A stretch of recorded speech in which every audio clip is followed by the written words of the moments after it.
ఏంటిది? ఇదేంటి? ఏ plate? Paper plate. ఎంతమంది అంటున్నారు? Paper plate. ఈ పేపర్ ప్లేటా?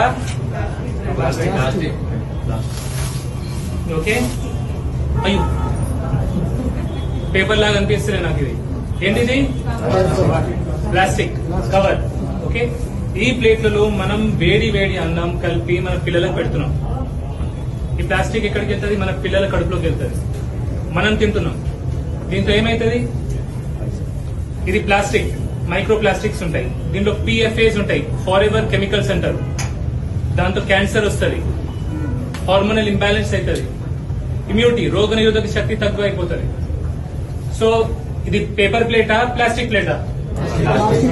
కాదు, క్యాన్సర్ ప్లేట్. ఓకే. సో దీంట్లో దయచేసి తినకండి. మనం ఇది తింటాం, తిని పడేస్తాం రోడ్ పక్కకి. ఓకే. ఆవు తింటది, ఆవు చూస్తుంది, మెక్కులకు ఆశపడుతుంది, తింటది. ఆవుకి ఏమైతుంది? కడుపులో ఇరుక్కుంటది, ఆవు చచ్చిపోతుంది. సో మన గోమాతకు కూడా ఇది డేంజర్ చేస్తుంది, హిందూస్ అందరు. ఓకే. దీన్ని మళ్ళీ మనం బయటపడేస్తాం. మన మున్సిపాలిటీ వాళ్ళు తీసుకెళ్లి దీన్ని కాలబెడతారు. గాలిలో ఈ ప్లాస్టిక్ కలుస్తుంది. ఏమైతుంది? Lung diseases, lung cancer, lung problems వస్తాయి. పైకి వెళ్తుంది, ఈ కెమికల్స్ అని పైకి వెళ్తాయి. వెళ్ళేమైతుంది? Greenhouse effect, global warming. So దయచేసి ఈ ప్లాస్టిక్ క్యాన్సర్ ప్లేట్లలో తినకండి. ఒకటి. దీని బదులుగా ఆల్టర్నేట్ గా షుగర్ కేన్ తో చేసేవి, బ్యాంబూతో చేసేవి కూడా కొన్ని దొరుకుతున్నాయి. ఇలా చూసుకొని, సరిగ్గా చూసుకొని దాంట్లో అది వాడండి. ఇప్పుడు ఫంక్షన్స్ ఉంటాయి, పెళ్లికి వెళ్తాం మనం. నేను 1500 మందిని పిలిచిన, 2000 మందికి తిండి పెట్టినా అని పిలిచినోడు అనుకుంటాడు. మనం అక్కడ పోయి తింటాం, మనకి రిటర్న్ గిఫ్ట్ ఏమొస్తుంది? క్యాన్సర్ వస్తుంది.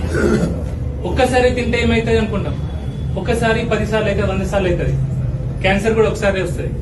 ఒకసారి వస్తే మాత్రం లైఫ్ స్పాయిల్.